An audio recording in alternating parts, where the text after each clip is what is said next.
Krishna పద్మవల్లి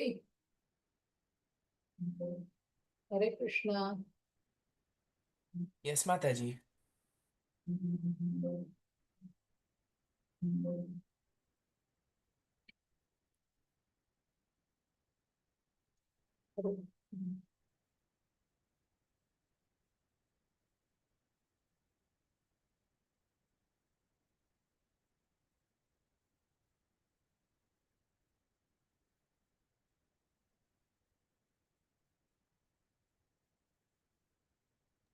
share అయిందా మాతాజీ? చూస్తున్నాను, try చేస్తాను. సరిగ్గా స్క్రీన్ అదిగా నాది వినిపిస్తుందా మాతాజీ? మాట వినిపిస్తుంది కానీ నేను హాఫే వస్తుంది. చూస్తున్నాను. ఓకే మాతాజీ.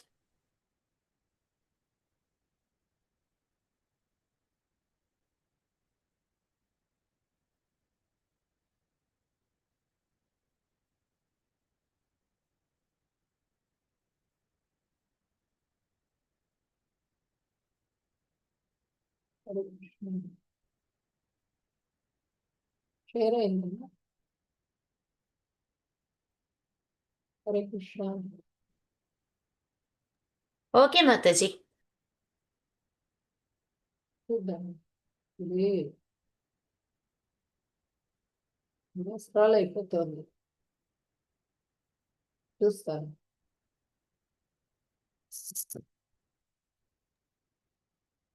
హరే కృష్ణ. భక్తులందరికీ ప్రణామాలు. అందరికీ రాధా గోవిందాలు స్వాగతం.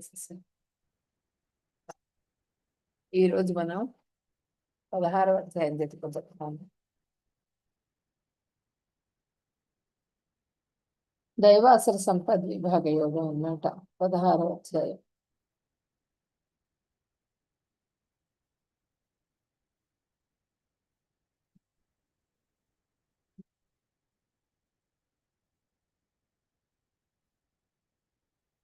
able to everything understand.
అమ్మా పద్మవల్లి షేర్ చేసేయమ్మా, లేట్ అయిపోతుంది. ఇది రావట్లేదు, షేర్ అవ్వట్లేదు. షేర్ చేశాను మాతాజీ. పద్మవల్లి అంటే ఫుల్ స్క్రీన్ కనిపిస్తోందండి మీకు? స్క్రీన్ కనిపిస్తోందా ఫుల్? హరే కృష్ణ. చేశాను మాతాజీ. ఓకే.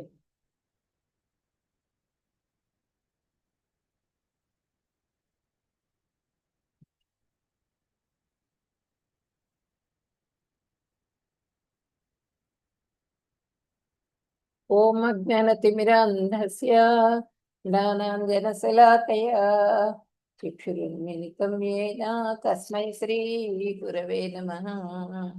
శ్రీచైతన్యమనోభీష్టం స్థాపితం యేన భూతలే స్వయం రూపః కదా మహ్యం దదాతి స్వపదాంతికం. వందేహం శ్రీగురో శ్రీయుతపదకమలం శ్రీగురున్ వైష్ణవాంశ్చ శ్రీరూపం సాగరజాతం సహగణ రఘునాథాన్వితం తం సజీవం సాద్వైతం సావధూతం పరిజన సహితం కృష్ణ చైతన్య దేవం శ్రీ రాధా కృష్ణ పాదాన్ దాగణలలితా శ్రీ విశాఖాన్వితాంశ శ్రీ కృష్ణ కరుణా సింధో దీనబంధో జగత్పతే గోపేశ గోపికా కాంత రాధా కాంత నమోస్తుతే సప్త కాంచన గౌరాంగీ రాధే బృందావనేశ్వరీ వృషభానుసుతే దేవి ప్రణమామి హరిప్రియ వాంఛాకల్పతరుభ్యశ్చ కృపా సింధుభ్యేవ చ పతితానాం పావనేభ్యో వైష్ణవేభ్యో నమో నమః నమో ఓం విష్ణుపదాయ కృష్ణప్రేష్ఠాయ భూతలే శ్రీమతే భక్తివేదాంత స్వామినితి నమామి నమస్తే సరస్వతి గౌరవాణి ప్రచారిణి నిర్విశేష శూన్యవాది వాస్యవ్యదేశతారిణి జయ శ్రీ కృష్ణ చైతన్య ప్రభు నిత్యానంద శ్రీ అద్వైత గదాధర శ్రీవాసాది గౌర భక్త వృంద హరే కృష్ణ కృష్ణ కృష్ణ హరే హరే హరే రామ రామ రామ హరే హరే హరే కృష్ణ. నాది వాయిస్ క్లియర్ గా వినిపిస్తుందా? హరే కృష్ణ. మీకు స్క్రీన్ కరెక్ట్ గా కనిపిస్తుంది. హరే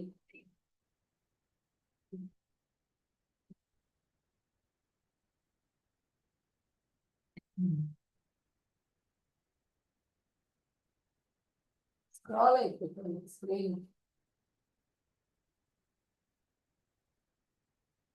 మా పద్మవల్లి షేర్ చేయమా, లేట్ చేయొద్దు.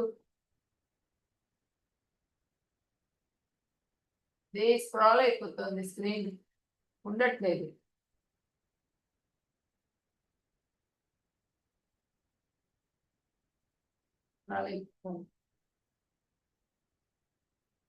నేను స్టాప్ చేస్తున్నాను.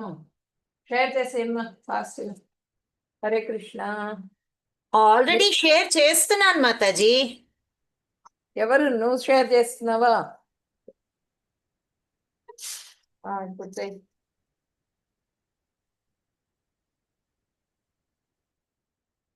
ఫస్ట్ శ్లోక.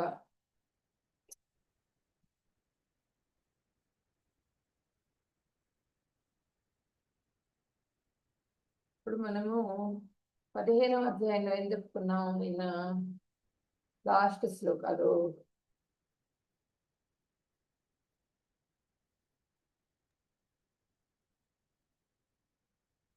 మాతాజీ క్లారిటీగా ఉందా? బాగుంది. ఇతి గుహ్యతమం శాస్త్రం ఇదముక్తం మయానః ఏతద్బుద్ధ్వా బుద్ధిమాన్ సంస్కృత నృత్యస్య భారత. అనగుడమైన ఓ భరతవంశ కుమార, వేద గ్రంథాలలో ఇది మిక్కిలి రహస్యమైన భాగం. దాన్ని గురించి నేను ఇప్పుడు వెల్లడించాను. దీనిని అర్థం చేసుకున్నవాడు బుద్ధిమంతుడగును. అతని ప్రయత్నములు పరిపూర్ణ విజయమును పొందు. ఎవరైతే ఈ శాస్త్రం మొత్తం కూడా గుహ్యమైంది, ఈ గుహ్యమైన శాస్త్రం మొత్తం కూడా నీకు చెప్పేశాను. నేను ఈ శాస్త్రం మొత్తం చెప్పాను. ఇది ఎవరైతే అవగాహన చేసుకుని, ఎవరైతే దాన్ని ఫాలో అయ్యి చేస్తారో, భగవంతుడి సేవ చేసుకుంటారో, వాళ్ళు పరిపూర్ణ విజయాన్ని సాధిస్తారు అని చెప్పని బుద్ధిమంతులు అని చెప్తున్నారు. బుద్ధిమంతులు అంటే తెలియగలవాడు, బుద్ధిమంతులు. కాబట్టి బుద్ధిమాన్య ఇక్కడ చెప్పారు కదా. అలాంటి బుద్ధిమంతులు ఏమవుతారు? పరిపూర్ణ విజయాన్ని సాధిస్తారు అని చెప్పని 8వ అధ్యాయంలో తెలుసుకున్నాము. ఈ రోజు అధ్యాయంలో మనము 15వ అధ్యాయంలో ఏం చెప్తున్నారు భగవంతుడు అంటే దైవాసర సంపద్ విభాగ యోగం ఈ అధ్యాయం పేరు. ఓం శ్రీ పరమాత్మనే నమః.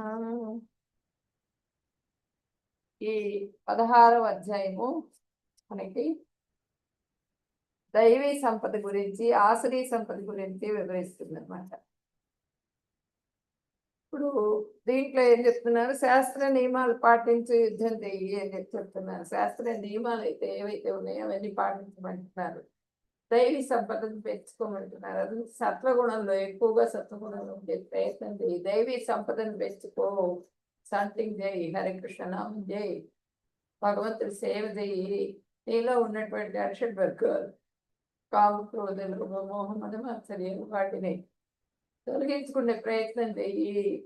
అప్పుడు అవి తొలగితేనే దైవీ సంపద పెరుగుతుంది అని చెప్పి భగవంతుడు చెప్తున్నారు. దైవీ సంపద గురించి చెప్తున్నారు. ఆశ్రీ స్వభావం విడిచిపెట్టు అని చెప్పి చెప్తున్నారు.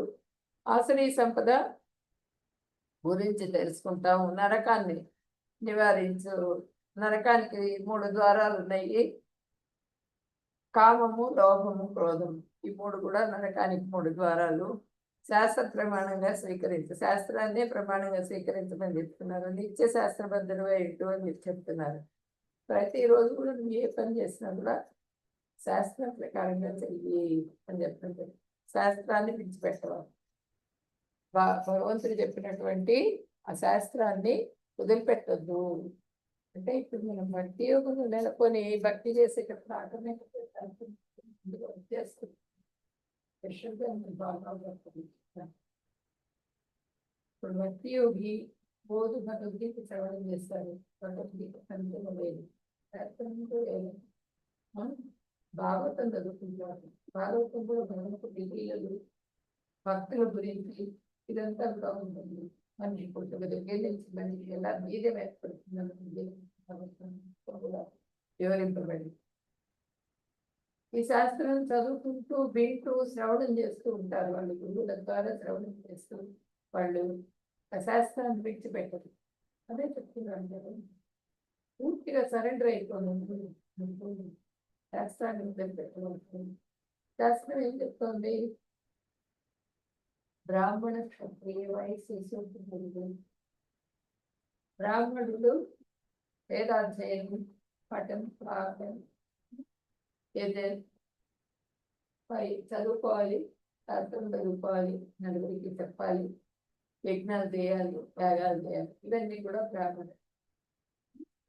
తర్వాత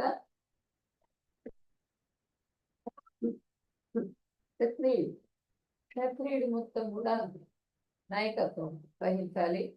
అన్ని శాంతి భద్రతను కాపాడాలి. క్షత్రియుడు ఏ చేసినా సరే ఆ ముక్తి గురించే చేయాలి, భగవంతుడి కృప గురించే చేయాలి. ప్రతి పనిలో కూడా భగవంతుడి ఉంది. ఫస్ట్ భగవంతుడి తర్వాత అదే శాస్త్రాన్ని ఫాలో అవ్వాలి చెప్పమని చెప్తున్నారు.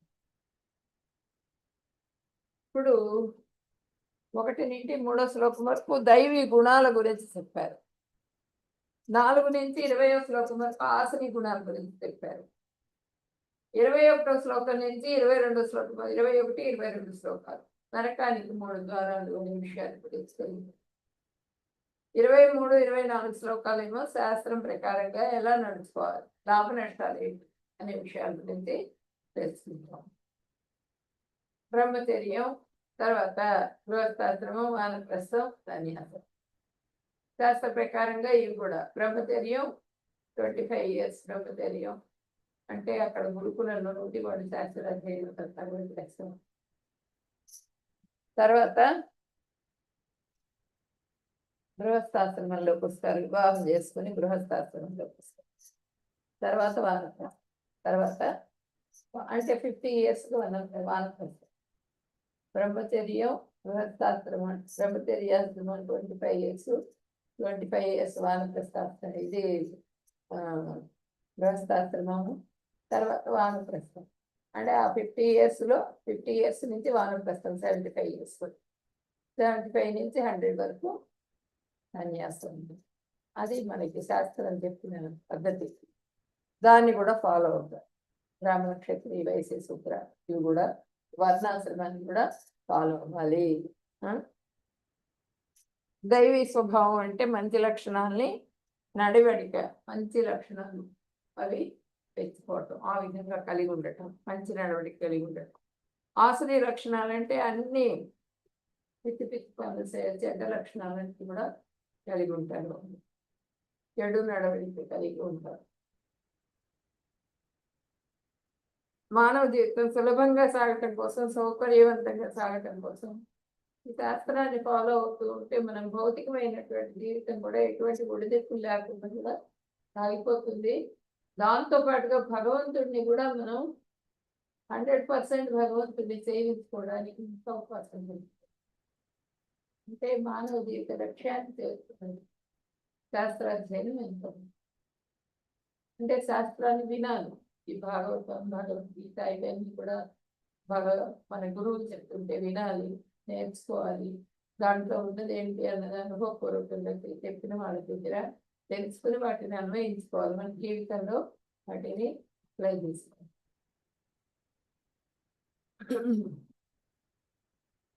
మొదటి షట్కం 6 కూడా కర్మయోగం గురించి చెప్తున్నాం. కర్మ ఏ విధంగా చేయాలి, నిష్కామ కర్మయోగాన్ని అనుసరిస్తూ అని చెప్తారు. ఆ నిష్కామ కర్మయోగం ఆచరించడం ద్వారా వాళ్ళు జ్ఞానంలో ప్రవేశిస్తారు. ఆ జ్ఞానం గురించి మనకి లాస్ట్ 6 అధ్యాయాలు కూడా జ్ఞానం అంటే కర్మయోగం చేసినప్పటికీ జ్ఞానయోగం చేసినప్పటికీ రెండింటికి కూడా భక్తి తోడుగా ఉంటేనే వాటికి ఫలవంతమైనది. మధ్యలో 6 అధ్యాయాలు కూడా భక్తి యోగం, ఈ భక్తిని తోడుగా చేసుకుని ఫలవంతం చేసుకుంటూ అని చెప్పినని భగవంతుడు చెప్తున్నారు మనకి. ఇప్పుడు ఈ 16వ అధ్యాయంలో ఏంటంటే దైవాసుర సంపద విభాగ యోగం.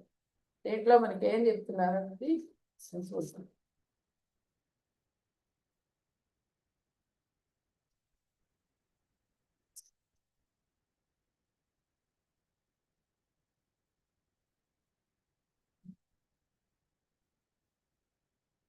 ఓం శ్రీ పరమాత్మనే నమః.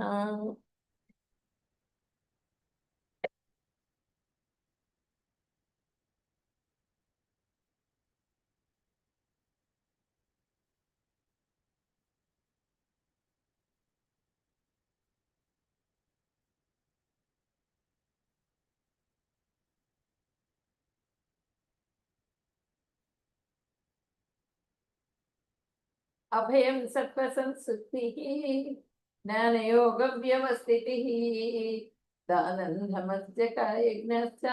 స్వాధ్యాయస్తపాద్యం అహింసా సత్యమక్రోధ త్యాగం త్యాగ శాంతిరపైసనం దయా భూతేశ్వరం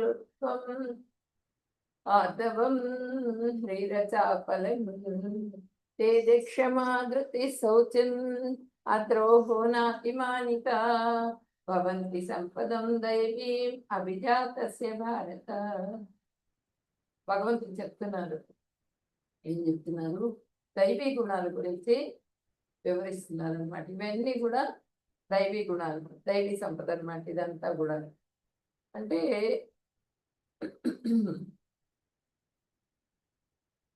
సరళత, సింపుల్ గా ఉండటం గురించి చెప్తున్నారు అనమాట ఈ శ్లోకాస్తో. ఫస్ట్ శ్లోకం అభయం. అభయం అంటే భైరాహిత్యం, అంటే సన్యాసులకి ఉండాల్సిన లక్షణాలు. అంటే సన్యాసి అంటే ఏంటి, నిత్య సన్యాసి ఎవరు, నిష్కామ కర్మ. నిష్కామ కర్మయోగి నిత్య సన్యాసి. సన్యాసి అంటే ఎవరు, కాషాయ వస్త్రాలు ధరించిన వాడు కాదు. కూడా అది మీద ఆ భౌతికమైనటువంటి విషయాల మీద ఆసక్తి లేకుండా పని వాళ్ళు చేసుకుంటూ వెళ్తారు.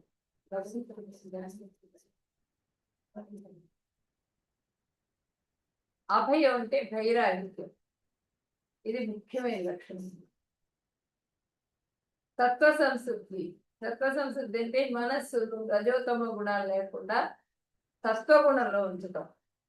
మనస్సును ఎప్పటికీ కూడా ఆ కోపం, అహంకారం, ఇవన్నీ కూడా లేకుండా ఉండాలి.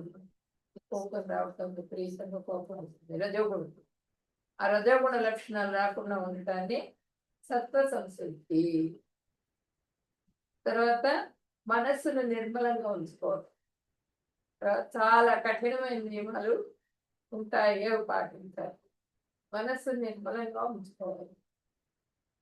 మనకు కఠినంగా అనిపిస్తుంది ఏదన్నా మనకి, మనం ఎప్పుడు మనం వెళ్ళేదాకా వెళ్ళకుండా కొత్త దారి ఎన్నుకున్నప్పుడు అది మంచి దారి అయినప్పటికీ కూడా దాన్ని అనుసరించే కొంచెం అనుసరించాలి. తర్వాత అలవాటు అయిపోయిన తర్వాత ఈ దారి తప్పించి వేరే ఇంకేది ఉండదు. అట్లా ఆ సత్వ సంస్కృతి అని అంటే ఏంటంటే పూర్తిగా వాళ్ళు కఠినమైన నియమాలు పాటించాలి.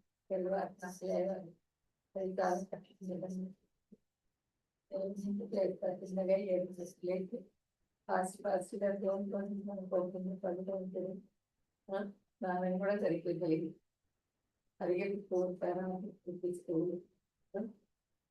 సత్వ సంసిద్ధి అంటే ఏంటంటే మన బాహ్యం శుభ్రంగా ఉంచుకోవడం, అంత కల్మషం కూడా లేకుండా ఎప్పుడు సత్వ సంసిద్ధి అంటే శుభ్రంగా ఉంచుకోవాలి. తర్వాత ఇవి చేయాలంటే కొంచెం కష్టంగా ఉంటుంది, అయినప్పటికీ కూడా ఆచరిస్తే మనకి చాలా చాలా ఉపయోగం.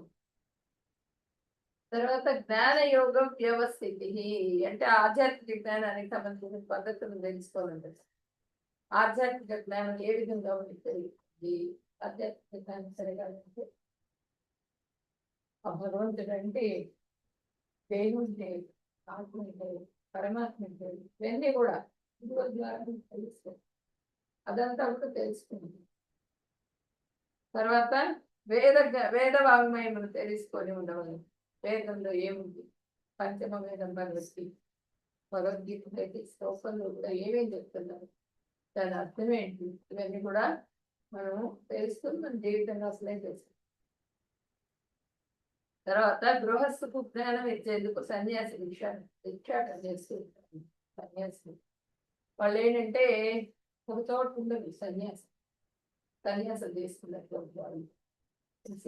సుఖదేవ గోస్వామి, చైతన్య మహాప్రభు వీళ్ళందరూ కూడా పర్యటనలు చేసేవాళ్ళు. చైతన్య మహాప్రభు వెళ్తూ ఉంటే ఆ జార్ఖండ్ అడవుల్లో వెళ్ళేవారు. ఆయన శిష్యులు తీసుకొని హరే కృష్ణ నామ మంత్రం చెప్తూ భజన చేస్తూ కీర్తన చేస్తూ వెళ్తూ ఉండేవాళ్ళు. వెళ్తూ ఉంటే ఆ మృగాలు ఉంటాయి కదా, క్రూర మృగాలు కూడా నిత్యం చేసేది, సత్సంగంలోకి వచ్చేసేది ఆ హరే కృష్ణ మంత్రం కీర్తన వింటూ ఉంటే. తర్వాత అందరినీ కూడా కృష్ణ చైతన్యంలో తీసుకొచ్చేందుకు దేశంతుడు కనిపించారు చైతన్యం. అదేవిధంగా సుఖదేవ గోస్వామి ఇప్పుడు అర్జునుడి ద్వారా మనకి భగవద్గీత వస్తుంది. అర్జునుడికి చెప్పించుకోవడం, అర్జునుడికి భగవంతుడు చెప్పాడు. అలాగే అర్జునుడి మనవుడు ఎవరంటే పరీక్ష మహారాజు ద్వారా సుఖదేవ గోస్వామి పరీక్ష మహారాజు చెప్తారు. 7 రోజులు చెప్తారు భాగం. పరీక్ష మహారాజు ద్వారా మనకి భాగవతం అయిపోతుంది. అంటే 7 రోజులు తొందరలో నేను చనిపోతాను అంత ఏంగానే ఆయన మొత్తం రాజ్యాన్ని మొత్తం అన్ని కూడా వదిలేశారు. ఇవన్నీ నాకేం వద్దు, భగవంతుడు నా మీద కృప చూపించి తొందరగా ఆయన దగ్గరికి ఆ మోక్ష రాజ్యాన్ని జయిస్తేందుకు ఇటువంటి పరిస్థితులు కల్పించారు. కాబట్టి నేను ఆయన వెళ్ళిపోతున్నాను. గంగా తటానికి చెప్పారు, ఆయన వెళ్ళిపోయారు. గంగా తటానికి వెళ్ళి ఆయన కూర్చున్నారు. అక్కడ ప్రయత్నం కూర్చొని ఉంటే జలం కూడా తీసుకోవాలన్నమాట. ప్రయత్నం అప్పుడు సుఖదేవ గోస్వామి వచ్చారు. వచ్చి భాగవతం మొత్తం కూడా 7 రోజుల్లో తీసుకుంటారు. 7 రోజులు విని ఆయన తక్షకుడి కాంటితో ఆయన వెళ్ళిపోతున్నారు భగవంతుడు పరీక్ష. అట్లా ఆయన భగవంతుడు మామూలుగా సుఖదేవ గోస్వామి ప్రశ్నలు అడుగుతారు. ఆయన మానవుడు తరించడానికి ఏం చేయాలి? మానవుడు అమోక్ష సామ్రాజ్యాన్ని చేరుకోవాలి. ఎలా ఉంటుంది? ఇవన్నీ కూడా మీకు భాగవతంలో వస్తాయి. ఆ వేదాధ్యయనం అన్నది, ఆ శాస్త్రం అనేది తెలుసుకోవాలి.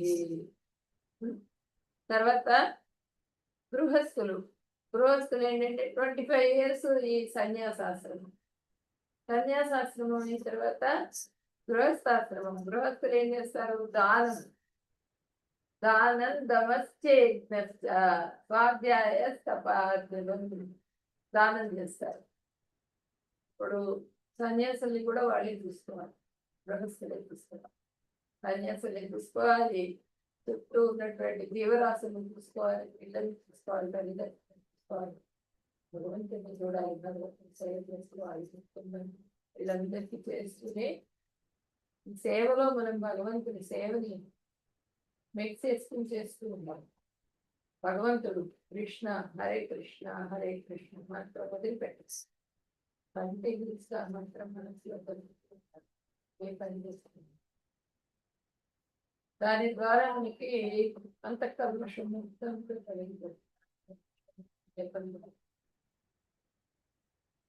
అది ఇప్పుడు ఇక్కడ ఏం చెబుతున్నారు? దానం చేయాలి అని చెప్తున్నారు గృహస్థులు. ధర్మ మార్గంలో అది కూడా దానం ఎట్లా చేయాలి? ధర్మంగా సంపాదించాలి. కరప్టెడ్ మనీ కాదు. నాకు 1 కోటి రూపాయలు వస్తే నేను నీకు 1 లక్ష రూపాయలు వేస్తాను హుండీలో అని భగవంతుడికి దండం పెట్టుకుంటారు. అది కరెక్ట్ కాదు. కష్టపడి సంపాదించాలి. అంటే ధర్మం ప్రకారం మనకు వచ్చినటువంటి విషయంలో కొంత భాగం భగవంతుడికి కూడా వినియోగిస్తూ ఉండాలి. భగవంతుడికి కానీ జీవరాశులకు కానీ అందరికీ కూడా కొంత భాగాన్ని చేసుకుంటారు. అంతా మనకు పుడితే మనమే తిందాం అంతా అనుకోగలుగుతాం.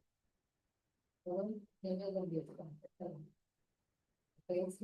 ఇసులో పెడుతున్న 6 రోజులు తిందాం అనుకోగలుగుతాం. దేశం ప్రసాదాన్ని అందరికీ ఇస్తారు.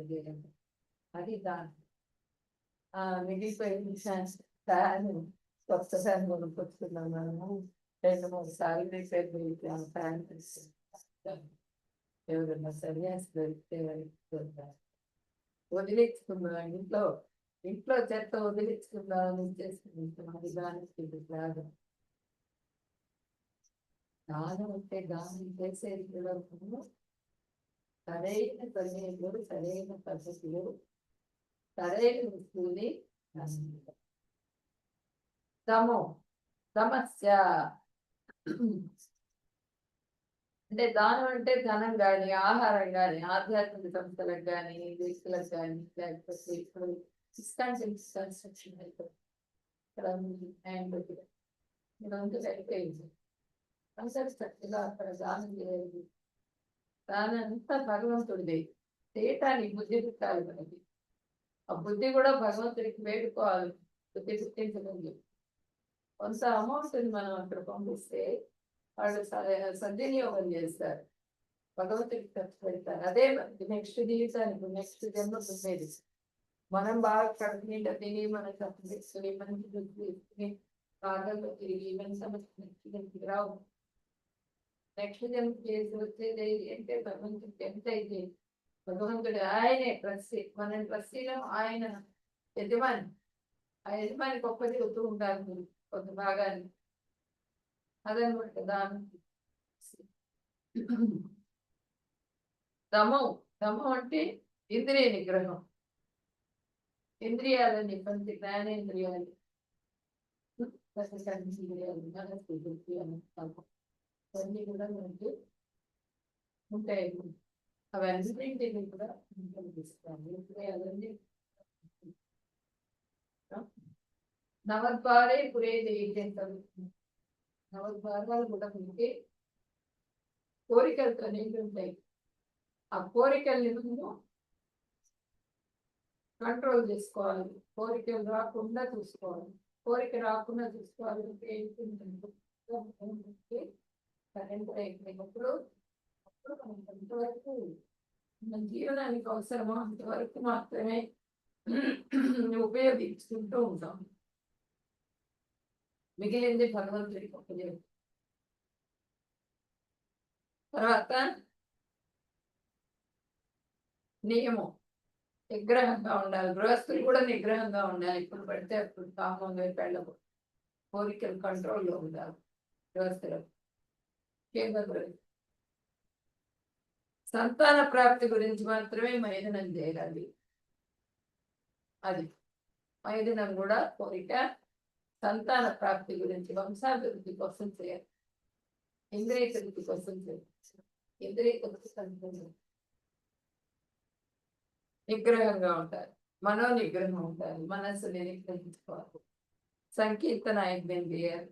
మనస్సు ఎప్పుడు నిగ్రహించబడుతుంది. సంకీర్తన యజ్ఞం, సంకీర్తనలో కూర్చున్నప్పుడు కూడా మనకి ఆనందంగా ఉంటుంది. మనసుకి చాలా ఆనందం. అప్పుడు మనసు తర్వాత అందరినీ పిలిచి ప్రసాదం, అందరికీ కూడా ప్రసాద వితరణ చేయాలి. అది దమంకి. యజ్ఞస్య సంకీర్తన యజ్ఞం, అందరితో కూర్చుని హరే కృష్ణ నామాన్ని సంకీర్తన చేయాలి. భగవంతుడి కీర్తనలు చేయాలి. అవన్నీ కూడా చేయాలి. తర్వాత నెక్స్ట్ దానం దమచ్చ యజ్ఞశ్చ స్వాధ్యాయ తపార్జవం. స్వాధ్యాయం, స్వాధ్యాయం అంటే ఏంటంటే సరళంగా ఉండటం. బ్రహ్మయజ్ఞం, దేవయజ్ఞం, మనకి యజ్ఞాలు 5 యజ్ఞాలు చెప్పారు. బ్రహ్మయజ్ఞం, దేవయజ్ఞం, పితృయజ్ఞం, భూతయజ్ఞం. తర్వాత 5వది ఏంటి? మనుష్య యజ్ఞం. బ్రహ్మయజ్ఞం అంటే ఏంటి? శాస్త్రాధ్యయనం, బ్రహ్మచారిగా ఉండటం, గురుకులంలో చదువుకోవటం, శాస్త్రాధ్యయనం చేయటం బ్రహ్మయజ్ఞం. తర్వాత దేవయజ్ఞం. దేవయజ్ఞం అంటే భగవంతుని సేవించుకోవటం. తర్వాత భూతయజ్ఞం. భూతయజ్ఞం అంటే మన చుట్టూ ఉన్నటువంటి జీవరాశి కూడా మనం కొంత ఆహారాన్ని సమకూరుస్తుంది. అది దేవయజ్ఞం, భూతయజ్ఞం. పితృయజ్ఞం, పితృదేవతలు మన పెద్దవాళ్ళు ఉంటారు. పూర్వం ఎప్పటి నుంచో మన ఫోర్ఫాదర్స్, వాళ్ళందరికీ కూడా మొన్న వచ్చినాయి కదా పక్షాలు. అమావాస్య, ప్రతి నెల అమావాస్య వస్తుంది. అమావాస్య రోజు వాళ్ళని గుర్తు చేసుకుని ఒక సద్బ్రాహ్మణుడికి కానీ సద్వైష్ణవుడికి కానీ మనకి తోచినది కొంత వాళ్ళ పేరు మీద వాళ్ళకి ఇస్తూ ఉండాలన్నమాట. తర్వాత మనిషి వాళ్ళు వచ్చి వాళ్ళు మనల్ని బ్లెస్ చేసి వెళ్తారు. వంశాభివృద్ధి కోసం బ్లెస్ చేసి వెళ్తారు. తర్వాత మనుష్య యజ్ఞం. మనుష్య యజ్ఞం అంటే వివాహం చేసుకుని ఉంటారు కదా, వాళ్ళు వంశాభివృద్ధి కోసంగా సత్సంతానాన్ని కానీ వాళ్ళు భగవంతుడి సేవలో వినియోగించాలి. వాళ్ళు కూడా భగవంతుడి సేవ చేసేట్టుగా చేయాలి. అది మనుష్య యజ్ఞం.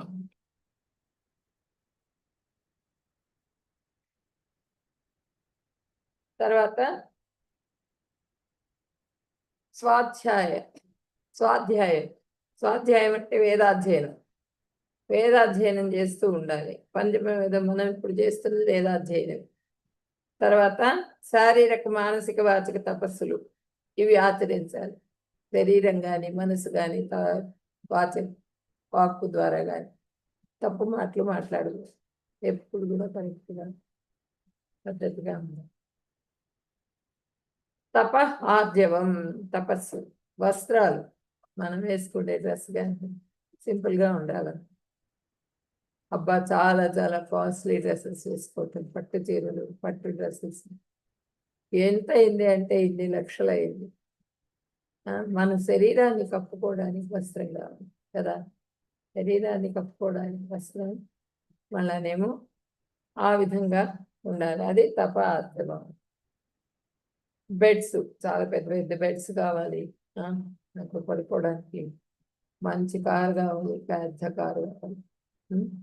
ఇవన్నీ కోరికలు అనమాట. ఇంద్రియాలన్నీ కూడా ప్రకోపిస్తూ ఉంటాయి.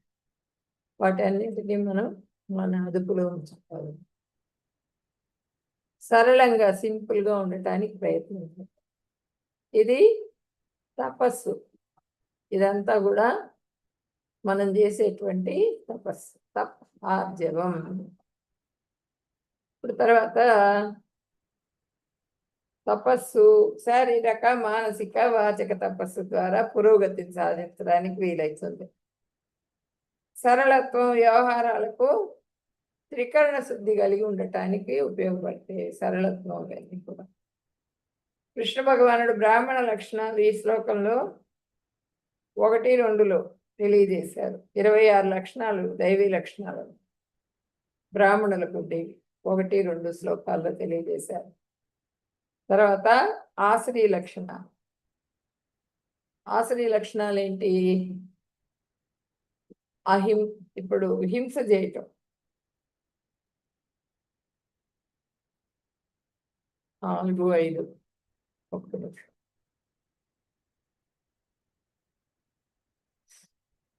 బ్రాహ్మణుల లక్షణాలు అయిన తర్వాత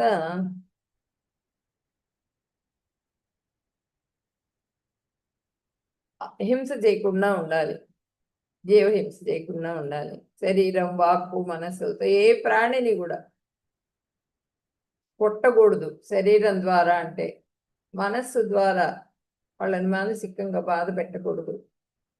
వాక్కు ద్వారా తప్పు మాటలు మాట్లాడకూడదు. నాలుక ఉంది కదా అని చెప్పి నన్ను తిట్టకూడదు. ఎవరిని పడితే వాళ్ళని ఇష్టం వచ్చి పెట్టారు. నాలికను ఉపయోగించాలి. నాలికను దేనికి ఉపయోగించాలి? హరినామ స్మరణకు ఉపయోగించాలి, హరే కృష్ణ మంత్రానికి ఉపయోగించాలి, భాగవత శ్లోకం చదవటానికి ఉపయోగించాలి, భగవద్గీత చదువుకోవడానికి ఉపయోగించుకోవాలి. తర్వాత శరీరం కానీ, వాక్కు కానీ, మనస్సు కానీ ఏ ప్రాణి ఈ వీటితో ఏ ప్రాణిని కూడా హింసించకూడదు. తర్వాత సత్యం, ప్రాణిహితముగా తాను చూసిన దాన్ని చూసినట్టు చెప్తారు. అంటే సత్యాన్నే పలకాలన్నారు, అబద్ధం పలకూడదు, అబద్ధం మాట్లాడకూడదు.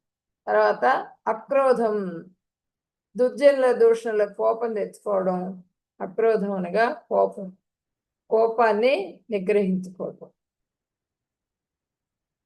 అక్రోధం అంటే. త్యాగం, కర్తృత్వాభిమానం లేకుండా కర్మఫలాలన్నింటినీ కూడా త్యజించేసేయాలి. కర్తృత్వాభిమానం ఉండకూడదు దాని కర్మఫలాల మీద. తర్వాత అంటే కర్తృత్వాభిమానం అంటే ఏంటి? నేనే చేశాను అభిమానం అనమాట. నాది, నేను చేశాను, నేను కట్టుకున్న ఇల్లు, నేను సంపాదించాను, ఈ డబ్బులన్నీ నావి, నేను చాలా తెలివిగా నేనని చెప్తూ ఉంటాం. అది కర్తృత్వాభిమానం, మనల్ని మనం అభిమానించుకోవడం. తర్వాత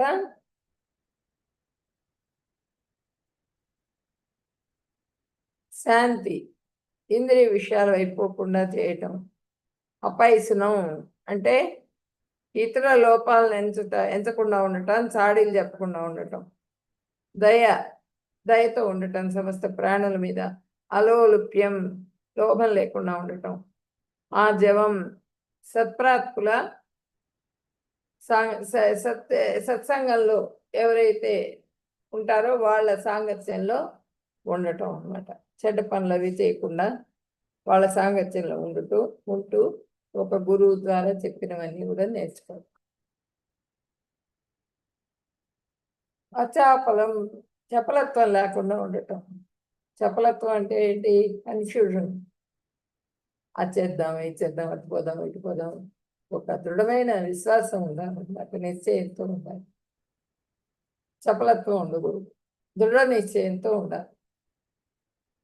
ఆసక్తిని కలిగించే విషయాలను స్థిరమైన భావం కలిగి ఉండాలి. మరియు వ్యర్థ విషయాలపై ఆసక్తి లేకుండా ఉండాలి. సమయం వృధా చేయకూడదు. ఇప్పుడు ఈ 3 శ్లోకాలు కూడా అయిపోయినాయి. తేజ క్షమ ధృతి శౌచం అద్రోహో నాతిమానిత భవంతి సంపదం దైవీ అభిజాతస్య భారత. ఈ లక్షణాలన్నీ కూడా మనకి దైవీ లక్షణాలు అన్నమాట. ఈ లక్షణాల గురించి ఫస్ట్ భగవంతుడు చెప్పారు. వీటిని నువ్వు కలిగి ఉండాలి. ఈ లక్షణాలన్నీ మొత్తం కూడా ఇవి 26 లక్షణాలు మొత్తం కూడా. ఈ లక్షణాలన్నీ కలిగి ఉండాలి నువ్వు అని చెప్పినని చెబుతున్నారు. తర్వాత ఇప్పుడు మనకి పుట్టిన తర్వాత శాస్త్రం ప్రకారంగా ఉండాలంటే ఏంటి? మనకి కడుపు ఆ తల్లి గర్భంలో ఉన్నప్పటి నుంచి సంస్కారాలు ఉంటాయి కొన్ని, అవి జరిపించుకోవాలన్నమాట. ఇప్పుడు గర్భాధాన సంస్కారం తల్లి గర్భంలో ప్రవేశపెట్టడం కోసంగా, బీజం ప్రవేశపెట్టడం కోసంగా గర్భాధాన సంస్కారం ఉంటుంది. తర్వాత పుంసవనం చేస్తారు, శ్రీమంతం సంస్కారం, లోపల బిడ్డగా ఉన్నప్పుడు సంస్కారం అన్నమాట. అది అంటే కొంత క్రతువు ఉంటుంది, అదంతా కూడా చేస్తారు. తర్వాత వాళ్ళు పుట్టిన తర్వాత జనన సంస్కారం ఉంటుంది అనమాట, అది చేయించుకోవాలి. 16 రకాల సంస్కారాలు ఉంటాయి ప్రతి వాళ్ళకి కూడా, పుట్టిన దగ్గర నుంచి చనిపోయేదాకా. చనిపోయినప్పుడు చేసేది అంత్యేష్టి సంస్కారం. అట్లా ప్రతి సంస్కారం కూడా ఉంటుంది. అవన్నీ కూడా మనకి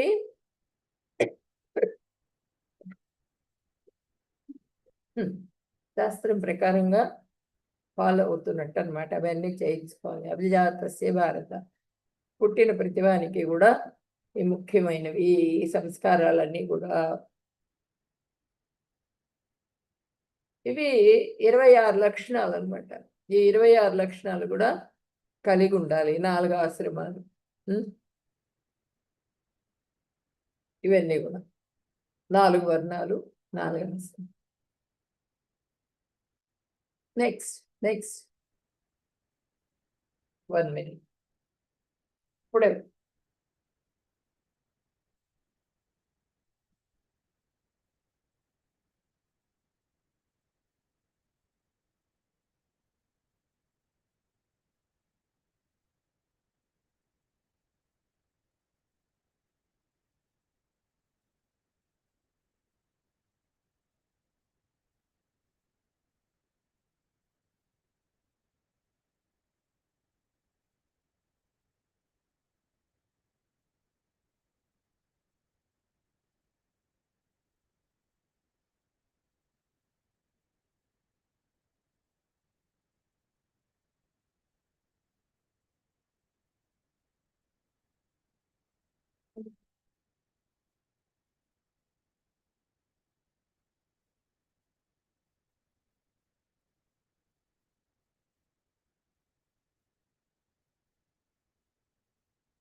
దంభో దర్పో అభిమానశ్చ క్రోధః పారుష్యమేవ చ అజ్ఞానం చాభిజాతస్య పార్థ సంపదమాసురీ.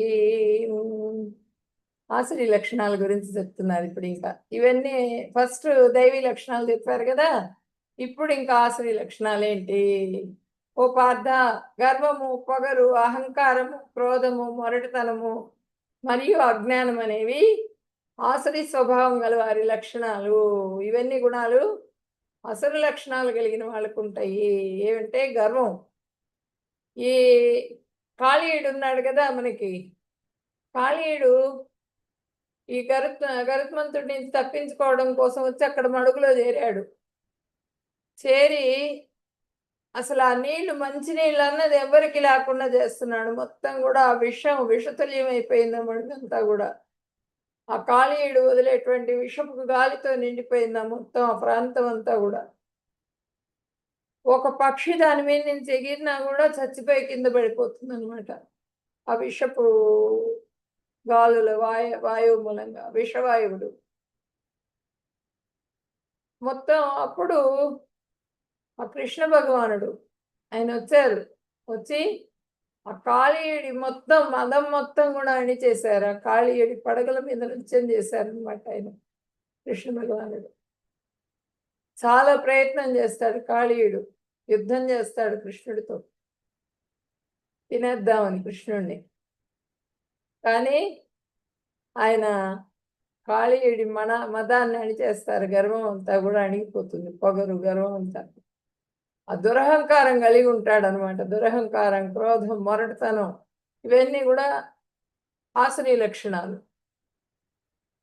అవన్నీ భగవంతుడి పాదాలు, ఎవరికైనా ఆసురీ లక్షణాలు ఉన్నప్పటికీ కూడా ఆ భగవంతుడి పాదాలు ఎవరైతే పట్టుకుని సేవిస్తూ ఉన్నారో వాళ్ళకి ఆసురీ లక్షణాలు కూడా వెళ్ళిపోతాయి.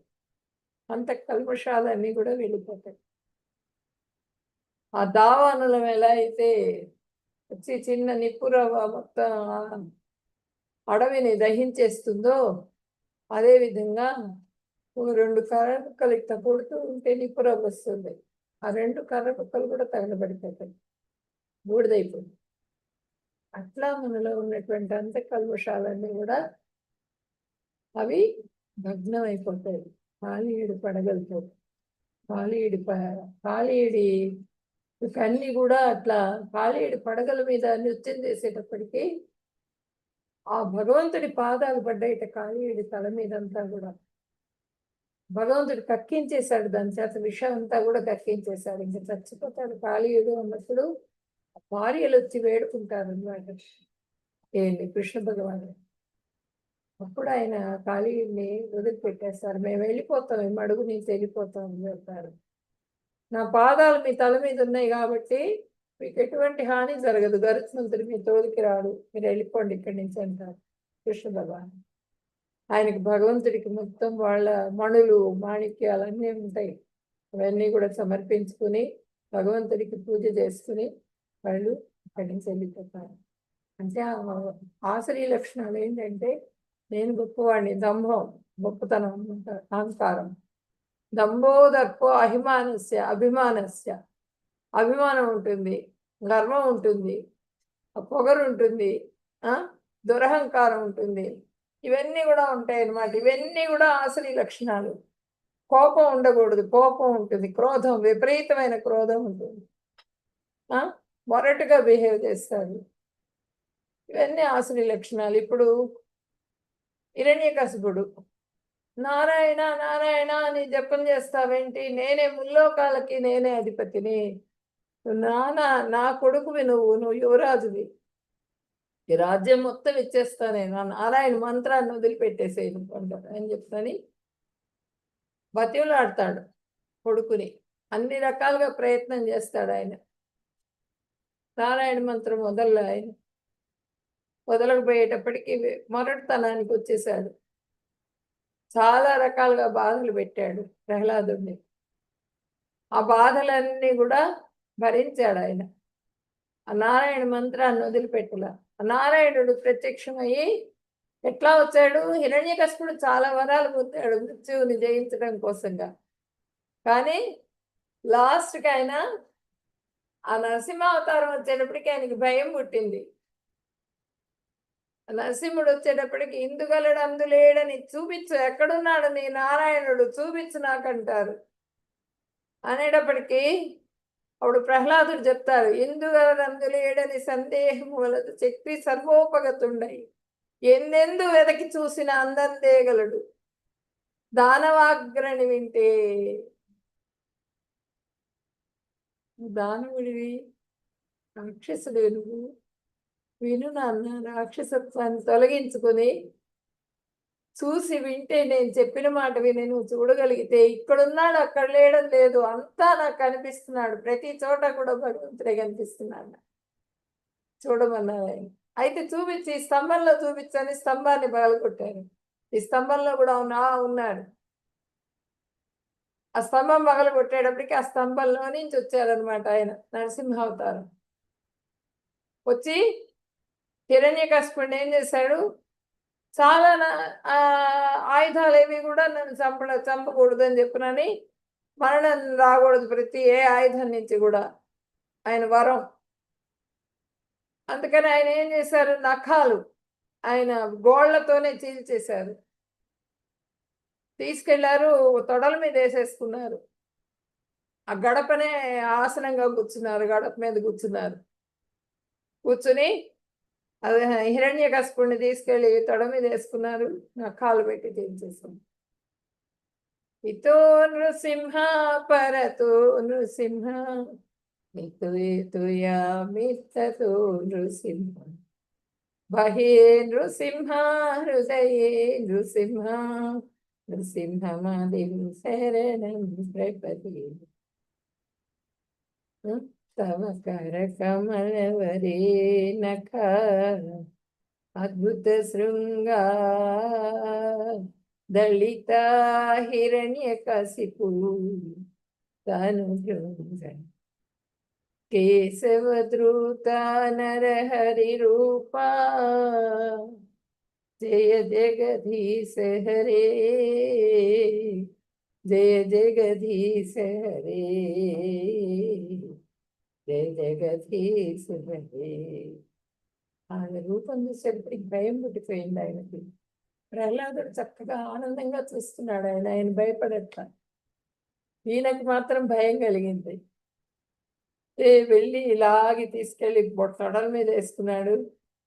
కొద్దిసేపు ఆడుకున్నాడు ఆయనతో, హిరణ్యకశిపుడితో కొద్దిసేపు యుద్ధం చేసినట్టుగా. ఆ తర్వాత ఇట్లా పట్టుకొని తీసుకెళ్ళి తొడల మీద వేసుకొని చంపేశాడు. చీల్చేసేసి ఆ పేగులు తీసి మెల్ల వేసి. అట్లా భగవంతుడు తలుచుకుంటే ఎట్లా అయినా సరే రాగలరు. మన మదం అణచటానికి ఏ విధంగా అయినా సరే, రాక్షసుల మదం అణచటానికి ఏ రూపంలో అయినా కూడా ఆయన ప్రత్యక్షమవుతారనమాట. ఈ రాక్షస గుణాలు కలిగి ఉండకూడదు. ఇవన్నీ కూడా ఆసురీ గుణాలు, ఆసురీ సంపద అనమాట ఇది. నెక్స్ట్ మా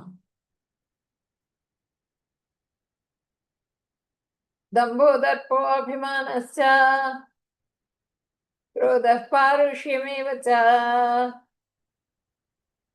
అజ్ఞానం చాభిజాతస్య పార్థ సంపదమాసురీ. ఆసురీ సంపద. ఈ ఆసురీ సంపదని మనము లేకుండా ఉంచుకోవాలన్నమాట. అసురులకు ఉండేటువంటి లక్షణాలు ఇవి. నెక్స్ట్ అమ్మా, అజ్ఞానం, పొగరు, దురహంకారం, క్రోధం, పరుషత్వం, గర్వం, ఇవన్నీ ఎవరికి ఉన్నాయి? దుర్యోధనుడికి ఉన్నాయి. దుష్ట చతుష్టయం. దుష్ట చతుష్టయం ఎవరు? దుర్యోధనుడు, దుశ్శాసనుడు, కర్ణుడు, శకుని. వీళ్ళు నలుగురు కూడా దుష్ట చతుష్టయం. వీళ్ళు నలుగురు కూర్చున్నారంటే వీళ్ళ ఆలోచనలన్నీ కూడా ఆసురీ లక్షణాలే వీళ్ళవి. వాళ్ళ ఆలోచనలన్నీ అటువైపే వెళ్తాయి వాళ్ళవి. నెక్స్ట్ మా ధర్మం యొక్క 4 పాదాలు. దయాభావం, హింస చేయకూడదు దేన్ని కూడా. మనకి మెయిన్గా ఆవుల్ని విపరీతంగా హింస చేస్తున్నారు. ఆవుల్ని అవి కొంచెం ముసలివిగానే వాటిని తీసుకెళ్లి వధ్యశాలలకు అమ్మేస్తున్నారు. పాలు ఇవ్వట్లేదు ఆవు అంటే తీసుకెళ్లి వధ్యశాలకు అమ్మేస్తారు. అట్లాగే మనల్ని తీసుకెళ్ళి చంపేస్తే ఊరుకుంటాం, మనకి బాధ కలగదా? మనం ముసలి వాళ్ళం అయ్యాం, పెద్దవాళ్ళం అయ్యాం, ఏం ఉపయోగం లేదు వీళ్ళు అని చెప్పి నన్ను తీసుకెళ్ళి ఏ మృగానికో వేసేసారు అనుకోండి, కరెక్టా అది? కానీ మనం శాస్త్ర ప్రకారం శాస్త్రం ఫాలో అవ్వట్లేదు. గోవధను చేస్తున్నారు. వాటిని బతికుండంగానే ఏదో హీట్ పంపిస్తారట. ఇంత ఇది అని చెప్పినాను, ఇన్ని డిగ్రీస్ అని చెప్పినాను, ఆ హీట్లో పెట్టి దాన్ని చర్మాన్ని ఉంచేస్తున్నారు. ఎంత హింస అంటే అసలు అంత హింస చేస్తున్నారు, గోహింస. అది పనికిరాదు. తర్వాత గోవులని కాదు, మిగిలిన జంతువులన్నింటినీ కూడా మనము ప్రేమగా చూసుకోవాలి. మన చుట్టూ ఉన్నటువంటి జీవరాశిని. నిజాయితీ, సత్యం, ట్రూత్ ఎక్కడ ఉంటుంది? ఎక్కడ ఉండదు. గ్యాంబ్లింగ్ అంటే పూర్తిగా మనం ఈ పేకాట ఆడడం, జూదం ఆడటం, ఇవన్నీ కూడా మనకి పనికిరాదు. రెండో స్తంభం అది. నిజాయితీగా ఉండాలి, సత్యం పలకాలి అంటే ఇది చేయకూడదు అనమాట. తర్వాత నిరాడంబరత, డ్రింకింగ్ అది పనికిరాదు. No intoxication. తర్వాత శుచిత్వం, శుభ్రత. ఇదేంటంటే మన శాస్త్ర ప్రకారంగా ఒకళ్ళని వివాహం చేసుకుని వంశాభివృద్ధి చేయాలి. కానీ ఆడవాళ్ళు ప్రతి వాళ్ళు చూసిన ప్రతి ఆడదాన్ని కూడా అదే దృష్టితో చూడకూడదన్నమాట, వ్యభిచార దృష్టితో. ఆడవాళ్ళతో ఎక్కువ సంబంధాలు కలిగి ఉండకూడదు. ఒక్క భార్య ప్రతి ఆడవాళ్ళల్లో కూడా తల్లిని చూడాలి, చెల్లెల్ని చూడాలి, తల్లిని చూసుకోవాలి. మనకి గోమాత తల్లి, గురువు గారి భార్య తల్లి, రాజుగారి భార్య తల్లి, మన అమ్మ భూమాత తల్లి. వాళ్ళందరినీ మనకి శాస్త్రంలో ఏం చెప్తున్నారు? వీళ్ళందరూ తల్లులు, అందరిలో కూడా నువ్వు తల్లిని చూసుకో, అంతేగాని తప్పుగా చూడకూడదు. ఈ 4 కూడా ధర్మానికి 4 పిల్లర్స్ అన్నమాట.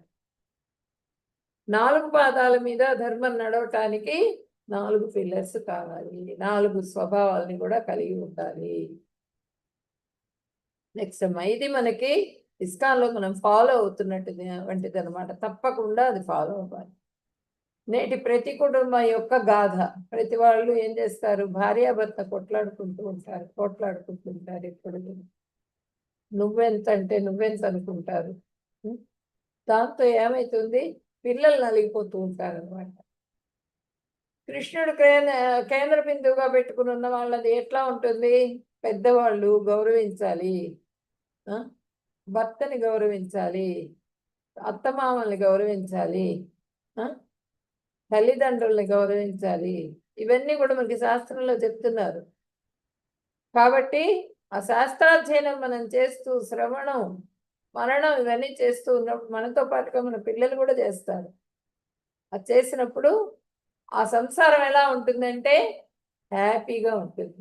ఆ కృష్ణుడిని కేంద్ర బిందువుగా చేసుకున్నటువంటి సంసారం హ్యాపీగా ఉంటుంది. నెక్స్ట్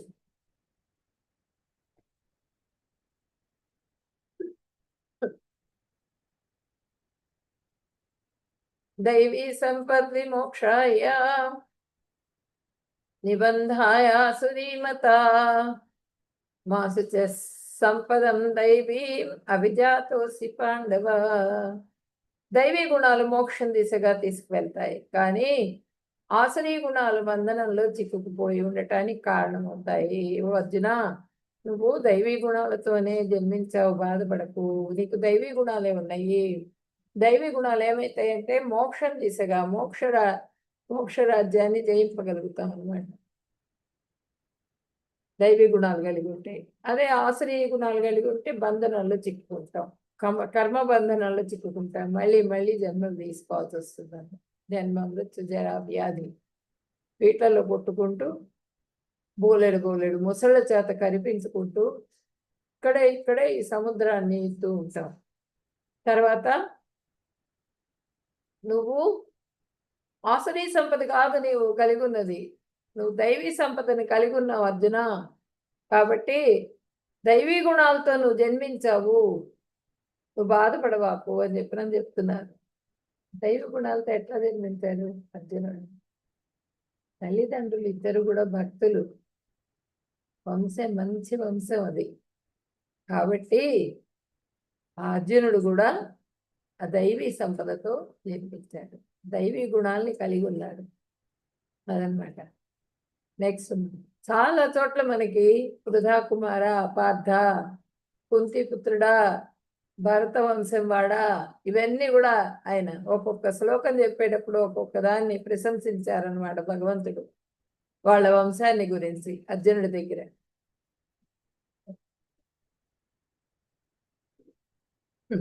కొంచెం నాకు ఈ చల్లదనంలో మంగళహారతికి వెళ్ళొస్తున్నాను, చల్లదనం సరిపడదు నాకు, దానివల్ల కొంచెం దగ్గు వస్తుంది. సారీ అండి, మిమ్మల్ని డిస్టర్బ్ చేస్తున్నట్టు. ద్వౌభూత సర్గౌ లోకేస్మిన్ దైవాసురేవ చ దైవో విస్తరస ప్రోక్త ఆసురం పార్థమే శృణు. అర్జున, ఈ లోకంలో ప్రాణుల సృష్టి దైవీ స్వభావం ఆసురీ స్వభావం కలిగిన వారనే 2 రకాలు. దైవీ సంపద గురించి వివరంగా ఇదివరకే చెప్పాను. ఇక ఆసురీ సంపద గురించి చెప్తాను నేను. దైవీ సంపద ఆల్రెడీ చెప్పేశాను నీకు. దైవీ సంపద ఏంటి అన్నది. ఇంకా ఆసురీ సంపద గురించి చెప్తాను నేను అని చెప్తున్నారు అనమాట. నెక్స్ట్ అమ్మా.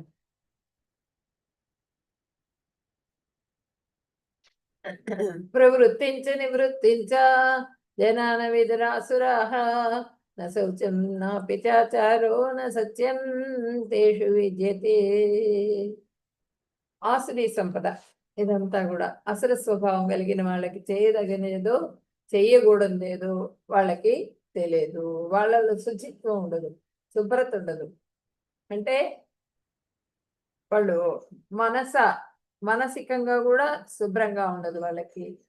బాహ్యంగా కూడా అంతఃశుచి ఉండదు, బాహ్య శుచి ఉండదు అనమాట. సదాచారాన్ని కలిగి ఉంటారు వాళ్ళు. సత్యంగానే వాళ్ళు అబద్ధాలు చెబుతూ ఉంటారు ఎప్పుడు కూడా. అది వీళ్ళు ఎప్పుడు కూడా అసుర స్వభావాన్ని కలిగి ఉన్నటువంటి వాళ్ళ లక్షణాలు అన్నమాట ఇవి. నెక్స్ట్ అమ్మా. 7. అసత్యమప్రతిష్టంతే జగదాహురనీశ్వరం అపరస్పర సంభూతం కిమన్యత్ కామహితుకం. వారు ఈ జగత్తు అసత్యమని, ఆధారము అధిపతి లేనిదని అంటారు. మైదున కోరిక వల్లనే ఇది తయారైందని, కామము తప్ప సృష్టికి మరో కారణం లేదని వాళ్ళు వాదిస్తారు. ఇద్దరు వ్యక్తుల కలయిక మూలంగా ఈ మొత్తం కూడా సృష్టి జరుగుతున్నది. అంతేగాని భగవంతుడు బీజ ప్రదాత అని చెబుతున్నారు. అవంతా ఏమీ లేదు. ఈ సృష్టి కార్యం మొత్తం కూడా అది ఇద్దరు వ్యక్తుల కలయిక మూలంగా జరుగుతున్నది. ఏమీ లేదు, భగవంతుడు లేదు, ఏమీ లేదు అని చెప్పినని వీళ్ళు జగత్తు మొత్తం కూడా అసత్యం, మేము చెప్పేదే సత్యం అని చెప్పినని చెప్తారు వాళ్ళు. నెక్స్ట్ మా. ఏతాం దృష్టిమాశ్రభ్య నష్టాత్మానో అల్పబుద్ధయః ప్రభవంతి ఇంద్రకర్మాణః క్షయాయ జగతో హితాః. ఇటువంటి దృక్పథంతో గట్టిగా ఉండి తప్పుదో పట్టిన జీవాత్మలు అల్పబుద్ధితో మరియు క్రూర కార్యాలలో ప్రపంచానికి శత్రువులుగా మరి కీడు కలిగించేవి దారుణమైన పనుల్లో పాల్గొంటారు. కీడు కలిగించేవి దారుణమైనటువంటి ఇవన్నమాట పనులు. విపరీతంగా హింస చేసి ఆడవాళ్ళని పాడు చేసి, ఇప్పుడు కాశ్మీర్లో ఉగ్రవాదులు ఎంత కష్టపెట్టారు మన వాళ్ళందరినీ కూడా, భారతీయుల్ని. అటువంటి నృత్యాలన్నీ కూడా చేస్తూ ఉంటారు, అటువంటి పనులు చేస్తూ ఉంటారు వాళ్ళు. ఆ తప్పు అబద్ధాలు చెప్తూ ఉంటారు. నెక్స్ట్ బాంబు తీసుకుంటారు, ఆ బాంబు ఒక చోట వేసేస్తారు. అక్కడ మొత్తం కూడా ఒక వ్యక్తి కోసం వేసిన బాంబు మొత్తం అందరూ కూడా తెచ్చుకుంటారు. అక్కడ చాలా హింస జరుగుతుంది. ఇలాంటి నెక్స్ట్ దేశానికి కొట్లాటలు, ప్రపంచాధినేతని కావాలి అనేటువంటి అహంకారం. నా దగ్గర మీ అందరికన్నా కూడా గొప్ప ఆయుధాలు ఉన్నాయి నా దగ్గర, నేనెంతో ధనవంతుడిని, నేనెంతో బలవంతుడిని, కాబట్టి నన్ను మించిన వాడు లేడు అని చెప్పి నన్ను ప్రతి వాళ్ళ మీదకి వెళ్ళటం, యుద్ధాలు చేయటం, యుద్ధం ప్రకటించటం, నా మాటే వినాలనటం, ఇవన్నీ కూడా ఆసురీ లక్షణాలు అనమాట. ఇవన్నీ దారుణమైనవి. ఆ దారుణమైన పనులన్నింటిలో కూడా వాళ్ళు పాల్గొంటూ ఉంటారు. ఇప్పుడు ఒక యుద్ధం ప్రకటించినప్పుడు అన్ని రకాలుగా కూడా నాశనం జరుగుతుంది. ప్రాంతం అంతా కూడా నాశనం అయిపోతుంది. మనకి తెలుసు కదా, పూర్వం హిరోషిమా బాంబు జపాన్లో ఇప్పటికి కూడా వాళ్ళు కోలుకోలేకపోతున్నారు. ఇంకా కూడా వాటి మూలాలు ఉన్నాయి. అట్లా హిరోషిమా, నాగసాకి ప్రయోగించారు జపాన్ మీద. అట్లా మనకి ఏంటంటే పూర్తిగా మనకి ఈ ఆసురీ లక్షణాలు పెరిగిపోవటం వలన వాళ్ళు చేసే పనులన్నీ కూడా అంత హింసాకాండని కలిగి ఉన్నాయి, హింసా ప్రవృత్తిని కలిగి ఉన్నాయి అన్నమాట. నెక్స్ట్ మా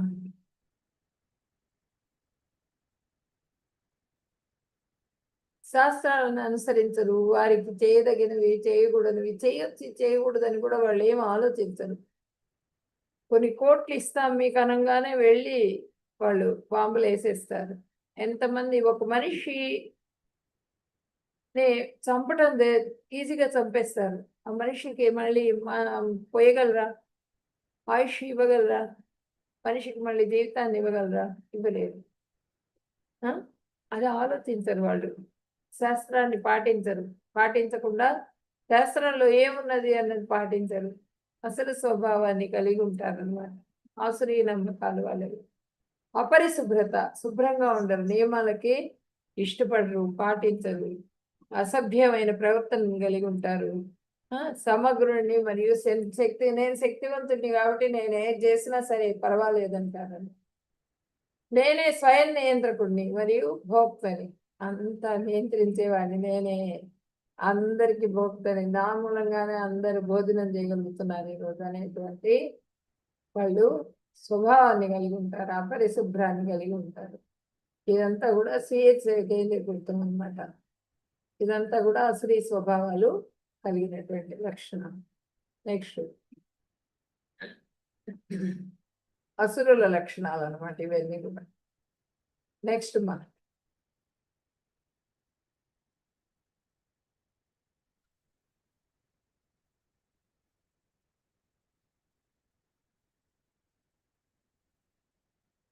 మా పద్మవల్లి, నెక్స్ట్ స్లైడ్. ఇంద్రియ సంతృప్తి మానవ నాగరికత యొక్క ప్రధాన అవసరం అనుకుంటారు వాళ్ళు. వాళ్ళ ఇంద్రియాలను వాళ్ళు సంతృప్తి పరచడం కోసంగా చూస్తున్నాం అని అనుకుంటారు అంతే. కానీ వాళ్ళ ఇంద్రియాలు కూడా తృప్తిపడవు. ఎట్లా? లెక్కలేనన్న ఆందోళనలకు గురవుతూ ఉంటారు. ఆ ఇంద్రియ తృప్తి పరచాం అనుకుంటారు, కానీ ఆందోళన వస్తూ ఉంటుంది. వాళ్ళు చేసిన తప్పుల మూలంగా శిక్షలు పడుతూ ఉంటాయి. ఆ శిక్షలను తప్పించుకోవడానికి ప్రయత్నం చేస్తూ ఉంటారు. పొర్రు వేడెక్కిపోతూ ఉంటుంది తప్పించుకోవడంలో. అదంతా కూడా ఆందోళనకి గురైపోతూ ఉంటారు వాళ్ళ వైఖరి మూలంగా. వేలాది కోరికల వలయం మరియు కామక్రోధాలలో నిమగ్నమై ఉంటారు. చాలా కోరికలు ఉంటాయి వాళ్ళకి. నవద్వారే పురేది, ఆ నవద్వారాలు కూడా పూర్తిగా కోరికలతో నిండిపోయి ఉంటాయి. దాని మూలంగా కామక్రోధాల్లో నిమగ్నం ఉంటారు. కోరిక తీరకపోతే కోపం వస్తుంది, కామం కలిగి ఉంటారు, క్రోధం కలిగి ఉంటారు. ఇంద్రియ సంతృప్తి కోసం చట్టవిరుద్ధమైన మార్గాల ద్వారా డబ్బులు భద్రపరుచుకుంటారు. డబ్బులు ఎట్టగొట్ట సంపాదించాలి. కోట్లు నువ్వు తినేది బెత్తెడు కడుపుకి గుప్పెడు అన్నం, ఎవరు తిన్నా కూడా అంతే తెస్తాడు. లక్షాధికారైన లవణమందమే గాని బంగారు కణికలు మింగబోడు. ఆ సత్యం తెలుసుకోవాలి. బంగారు కణికలు మింగగలమా? కోట్లు కరప్టెడ్ మనీ ఏదో ఒక విధంగా సంపాదించి తీసుకెళ్ళి ఆ బ్యాంకులలో పెడతారు. తప్పు మార్గాలన్నీ కూడా అనుసరిస్తూ ఉంటారు. ఈ తప్పుడు మార్గాల మూలంగా వాళ్ళ జీవితం వాళ్ళది వ్యర్థం చేసుకుంటున్నారు. వాడు కర్మబంధంలో బద్ధుడుగా చిక్కుపడిపోతున్నాడు అనే విషయాన్ని వాడు గమనించలేకపోతున్నాడు. ఇవన్నీ కూడా ఆశ్రయ లక్షణాలు, ఆశ్రయ స్వభావం కలిగినటువంటి వాళ్ళ లక్షణాలు. నెక్స్ట్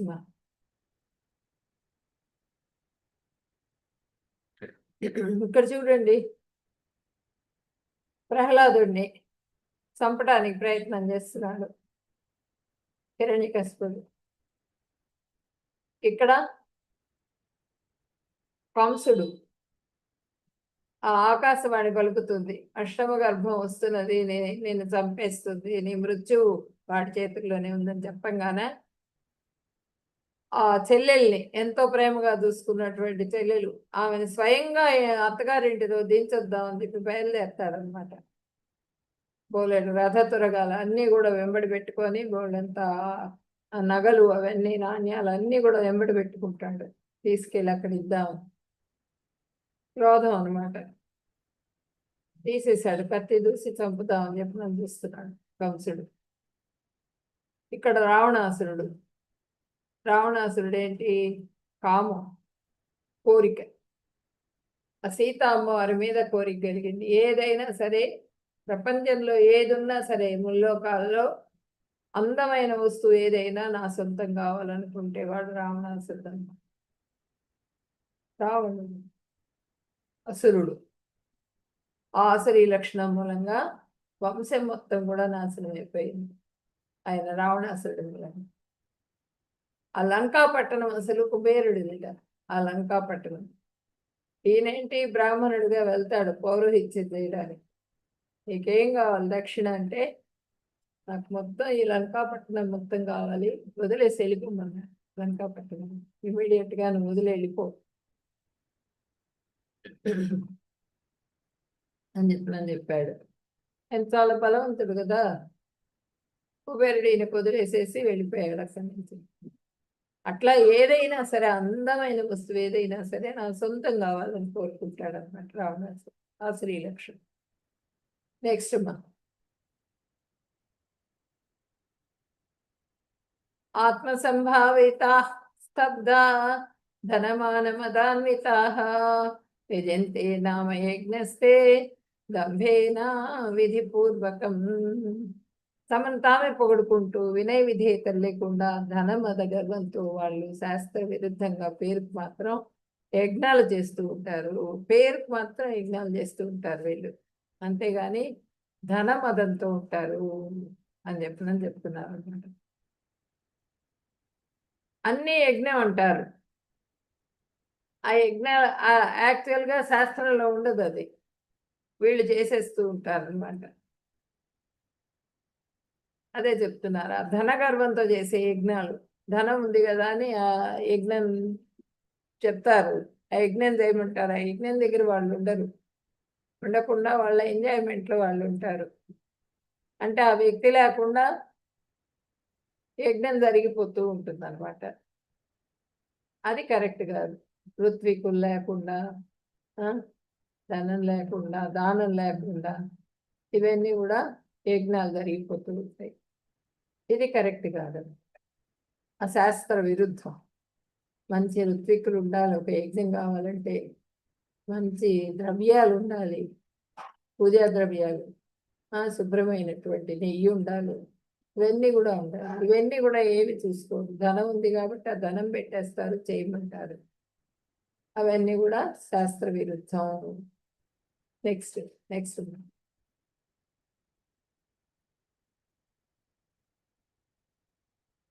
అహంకారం బలం దర్పం కామం క్రోధం చ నిస్సంశ్రితాః మమాత్మా పరదేహేషు ప్రద్విషంతోభ్యసూయకాః. అహంకారము, బలము, గర్వము, కామము, క్రోధము కళ్ళు మూసుకుపోయి భగవంతుని పట్ల అసూయ కలవారు తమ దేహాలలో మరియు ఇతరుల శరీరాల్లోనూ ఉంటున్న నన్ను ద్వేషిస్తారు. ఆయన పరమాత్మ రూపంలో ఉన్నారు. పురుషావతారాలు ఏంటి? కారణోదక సాయి, తర్వాత గర్భోదక సాయి, క్షీరోదక సాయి. క్షీరోదక సాయి అంటే పరమాత్మ. క్షీరోదక సాయి రూపంలో, పరమాత్మ రూపంలో ప్రతి జీవిలో కూడా పరమాత్మ రూపంలో ఉన్నారు భగవంతుడు. అవి గుణావతారాలు. ఇవి ఈ మూడు కూడా ఆ క్షీరోదక సాయి రూపంలో పరమాత్మ ఉన్నారు, ప్రతి జీవిలో కూడా ఉన్నారు. కానీ అసూయ గల వాళ్ళు, అసూయ లక్షణాలు ఉన్న వాళ్ళకి భగవంతుడు కనిపించడు అన్నమాట. ఇప్పుడు శిశుపాలుడిని రాజసూయ యాగంలో 100సారి తిట్టేస్తాడు ఆయన కృష్ణ భగవానుని. వీడికేంటి యాదవుడు, వీడికి ఇచ్చేదేంటి ప్రథమ తాంబూలం అని చెప్పి అందరి మీద కత్తి దూస్తాడు. వెంటనే ఆ సుదర్శన చక్రం వచ్చి ఆయన్ని సంహరించేస్తాడు. అట్లాగే పౌండ్రకు వాసుదేవుడు, ఆ కృష్ణ భగవానుడు ఉన్నప్పుడే నేనే వాసుదేవుడు, నువ్వేంటి వాసుదేవుడు, ఇంకోడు ఉండటానికి వీల్లేదన్నాడు. ఆయన కూడా భగవంతుడి చేతిలోనే చనిపోయాడు. ఇలా అసూయ లక్షణాలు కలిగిన, స్త్రీ లక్షణాలు, అసూయ ఇవన్నీ కలిగినటువంటి వాళ్ళు ఇతరుల శరీరాలందరిలో ఉన్నటువంటి ఆ పరమాత్మని వాళ్ళు గ్రహించలేరు. నెక్స్ట్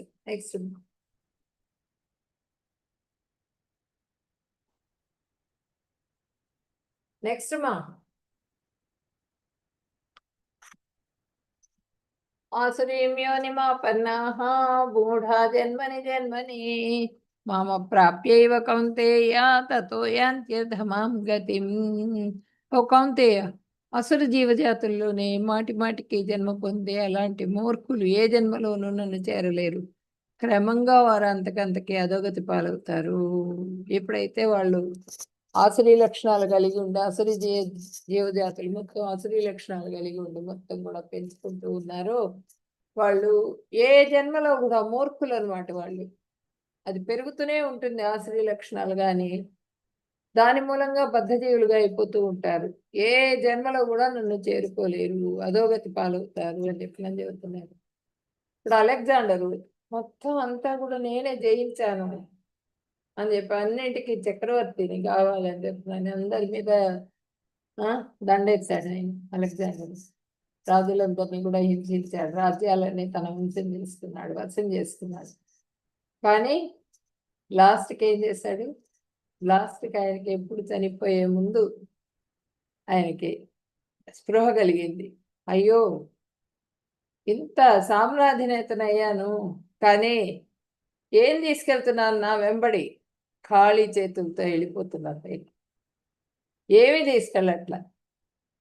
అది ఆయన ఆ సైనికులకు చెప్పారట, నన్ను ఈ పెట్టెలో పెట్టి మూసేసేటప్పుడు ఈ చేతులు బయట పెట్టి మూసేయమని చెప్పారు. అంటే నేనేమి తీసుకెళ్ళట్లేదు, ఖాళీ చేతులతో సామ్రాజ్యాధినేతని. ఇన్ని రకాలుగా నేను ఇంతమందిని హింసించాను, ఇంత రాజ్యాలు అధిపతినయ్యాను, అయినప్పటికీ కూడా ఉపయోగమేం లేదు, అది తెలుసుకోండి మీరు అన్నట్లుగా చేతులు బయట పెట్టి ఆయన్ని ఇది చేసేసారు, ఖననం చేసేసారు. అట్లా మూర్ఖులు ఉంటారు. ఆ మూర్ఖులు ఎప్పటికీ కూడా శాస్త్రాన్ని నమ్మరు, గురువుల్ని నమ్మరు, శాస్త్రం చెప్పేది వినరు. ఆ విననందువల్ల ఏంటంటే వాళ్ళు అధోగతి పాలైపోయి పూర్తిగా మళ్ళీ బద్ధజీవులుగా తడవకి జన్మల్ని తీసుకుంటూ ఉంటారు. నెక్స్ట్ త్రివిధం నరకస్యేదం ద్వారం నాశనమాత్మనః కామక్రోధస్తదా లోభః తస్మాదేతత్రయం యజేత్. కామము, క్రోధము, లోభము నరకానికి తీసే 3 ద్వారాలు. ఈ నరక ద్వారాలు 3 ఆత్మ వినాశనానికి కారణాలు. అందువల్ల ఈ 3ంటిని మనిషి విడిచిపెట్టాలి. కామాన్ని వదిలిపెట్టేయాలి, క్రోధాన్ని వదిలిపెట్టేయాలి, లోభాన్ని వదిలేయాలి. ఇవన్నీ ఈ 3 కూడా మనల్ని నరకానికి తీసుకుపోతాయి అని చెప్తున్నారు అనమాట. నెక్స్ట్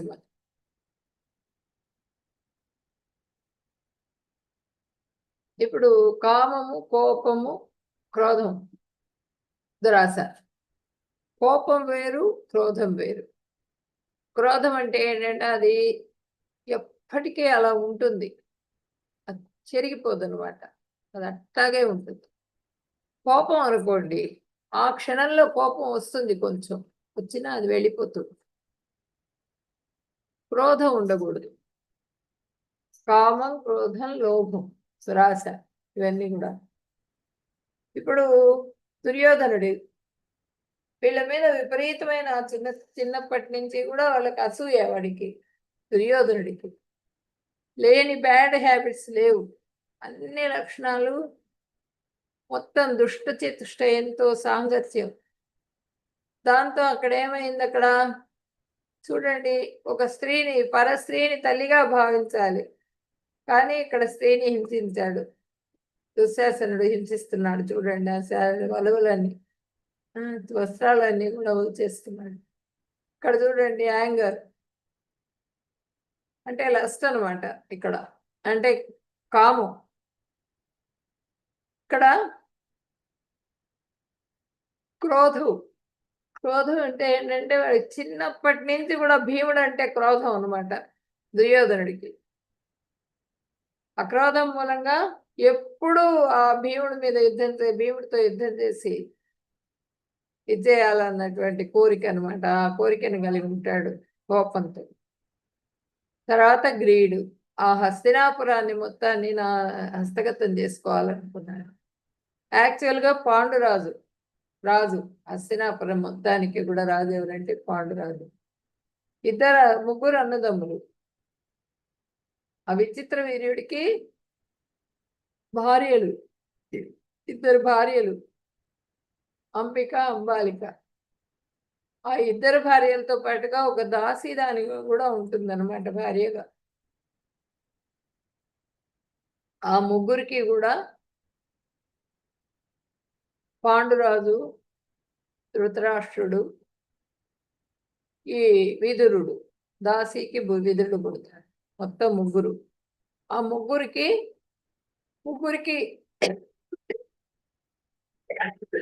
ధృతరాష్ట్రుడు పుట్టుగుడ్డి. అందువల్ల ధృతరాష్ట్రుడికి రాజ్యాధికారం లేదు కాబట్టి పాండురాజును రాజును చేశారు, రెండో వాడిని. పాండురాజును రాజుగా చేసినప్పుడు మొత్తం రాజ్యాన్ని మొత్తాన్ని కూడా విస్తరించాడు ఆయన పాండురాజు. విస్తరింపజేసి మొత్తం అన్ని విజయాలు సాధించి రాజ్యం సుభిక్షంగా ఉండేట్టుగా చేశాడు. కానీ ఆయన చనిపోయాడు. ఆయన ఆపేక్షతో అన్నగారిని కూర్చోబెట్టాడు సింహాసనం మీద. కూర్చున్నవాడు ఇంకా కదలనన్నాడు. నాదే సింహాసనం, నా కొడుకులే రాజులు, నేను రాజుని అని చెప్పి నన్ను ప్రకటించుకున్నాడు. ఒక రకమైన దురాశ అనమాట. ఆ ధృతరాష్ట్రుడికి ఉంది, ఆయన కొడుకులకు కూడా వచ్చేసింది.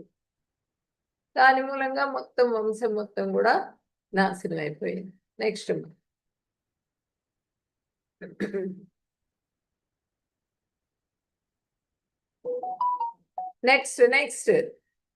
హరే కృష్ణ. ఏతైర్విముక్త కౌంతేయ తమోద్వారైస్త్రిభిర్నరః ఆచరత్యాత్మనః శ్రేయః తతో యాతి పరాం గతిం.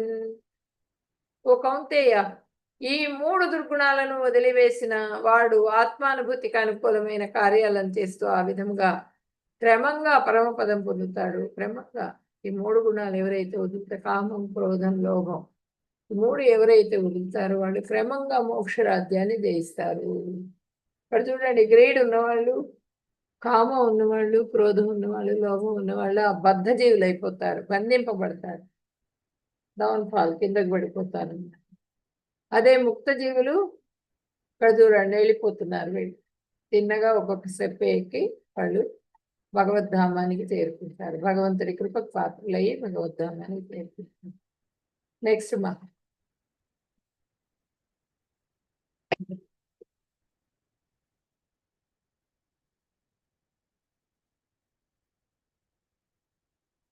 శాస్త్ర విధి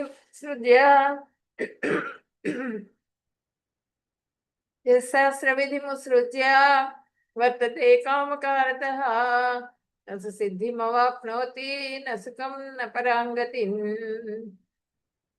శాస్త్రముల విధులను విస్మరించి తన ఇష్టానుసారం పనిచేసేవాడు పరిపూర్ణతను, ఆనందాన్ని లేదా పరమగమ్యాన్ని పొందలేడు. శాస్త్ర విధులు, శాస్త్రంలో ఏం చెప్పారో ఆ విధంగా చేయకుండా వాటిని వదిలేస్తారు. తన ఇష్టానుసారం తన చేసిందే శాస్త్రం అంటాడు. అలాంటి వాడు ఆ పరిపూర్ణతను పొందలేడు. పొందకుండా ఆనందాన్ని కూడా పొందలేడు, పరమగమ్యాన్ని కూడా చేరలేడు. నెక్స్ట్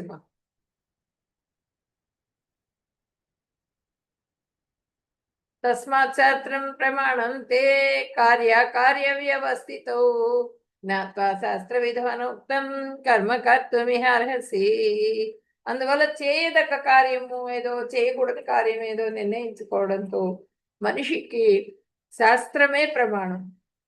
శాస్త్ర విధానాలను తెలుసుకొని తదనుగుణంగా ఈ లోకంలో నీవు కర్మలు చేయాలి. ఇక్కడ చూడండి, శాస్త్ర విధానం ఏంటి అన్నది శాస్త్రం ఇచ్చిన ఆయన కృష్ణ భగవానుడు. ఆయనకు తెలియదా? అయినా కూడా ఆయన గురుకులంలో చేరారు, చదువుకున్నారు. ఆయన అంటే ఈ విధంగా చేయాలి అని చెప్పినని మనకి దారి చూపించారు అనమాట. అట్లా శాస్త్రాన్ని నమ్మి శాస్త్ర ప్రమాణం ఏంటి అన్నది, శాస్త్ర విధానాలన్నీ కూడా తెలుసుకోవడం, తెలుసుకొని వాటిని జీవితంలో అప్లై చేసుకోవడం ద్వారా ఆ లోకంలో నువ్వు కర్మలు చేయాలి అని చెప్పి చెప్తున్నారు. మనం చేసే పనులన్నీ కూడా శాస్త్రబద్ధంగా ఉండాలి. నెక్స్ట్, సత్యయుగంలో వరాహ దేవుడు, హిరణ్యాక్షుడు, వీళ్ళిద్దరూ ఒక్కొక్క ప్లానెట్ లో ఒక్కొక్కళ్ళు ఉన్నారు. ప్లానెట్స్ మధ్య యుద్ధం అన్నమాట, 2 ప్లానెట్స్లు. నెక్స్ట్ అంటే అసురులు ఒకవైపు, దేవతలు ఒకవైపు. త్రేతాయుగం వచ్చేటప్పటికి రామ అవతారం. రావణుడు ఒక దేశము, రాముల వారు ఒక దేశం, డిఫరెంట్ కంట్రీస్ అన్నమాట. నెక్స్ట్, ద్వాపర యుగం వచ్చేటప్పటికి పాండవులు, కౌరవులు ఒకే వంశం, ఒకే వంశంలో ఉన్న వాళ్ళు కొట్టుకున్నారు, అన్నదమ్ములు కొట్టుకున్నారు అనమాట. సేమ్ ఫ్యామిలీలో ఉన్న వాళ్ళు, వాళ్ళకి సరిపడల గొడవలు వచ్చేసినాయి. ఇదంతా ఎందుకు వస్తున్నాయి? శాస్త్రబద్ధంగా నడుచుకోనందువల్ల వస్తున్నాయి. నెక్స్ట్, కలియుగం. నెక్స్ట్ స్లైడ్ అమ్మా. కలియుగంలో ఏంటి? కలియుగంలో ఒకే వ్యక్తిలో 2 లక్షణాలు ఉంటాయి. ఆశ్రీ లక్షణాలు ఉంటాయి, దైవీ లక్షణాలు ఉంటాయి. ఆ 2 లక్షణాల మూలంగా వాళ్ళు డెమోనిక్ క్వాలిటీస్. ఒకటే పర్సన్, మనకి తెలియదు, వాళ్ళు మంచి వాళ్ళుగా అనుకుంటాం, మనం నమ్ముతూ ఉన్నట్టు ఉంటారు. లోపల వాడికి క్రోధం, అసూయ ఇవన్నీ కూడా ఉంటాయి. కలియుగ వాసులు 2 కూడా ఒకే, వాళ్ళని కనుక్కోవడం ఇంకా కష్టం అన్నమాట కలియుగ వాసులు. నెక్స్ట్ మా, we all have demons inside us, like Kamsa, Sisupala.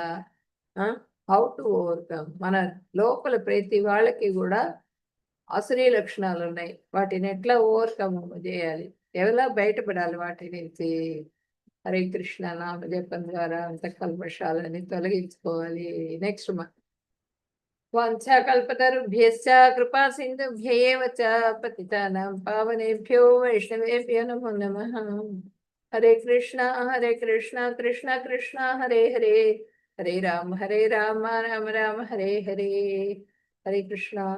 ఈ హరే కృష్ణ మంత్రం చేయటం ద్వారా మనలో ఉన్నటువంటి ఆ ఆసురీ లక్షణాలన్నీ తొలగించుకొని శాస్త్రబద్ధంగా నడుచుకుంటూ భగవంతుడి సేవ చేస్తూ ప్రతి దాంట్లో కూడా కృష్ణ భగవానుడిని మనం తోడుగా చేసుకున్నప్పుడు, అంటే సెంటర్ చేసుకున్నప్పుడు మనకి ఆశ్రీ లక్షణాలన్నీ తొలగిపోయి, కల్మషాలన్నీ తొలగిపోయి మనము దైవీ లక్షణాలను పెంచుకోవటం ద్వారా భగవద్ధామానికి చేరుకోగలుగుతాం. హరే కృష్ణ. అందరికీ కూడా ధన్యవాదాలు. హరే కృష్ణ.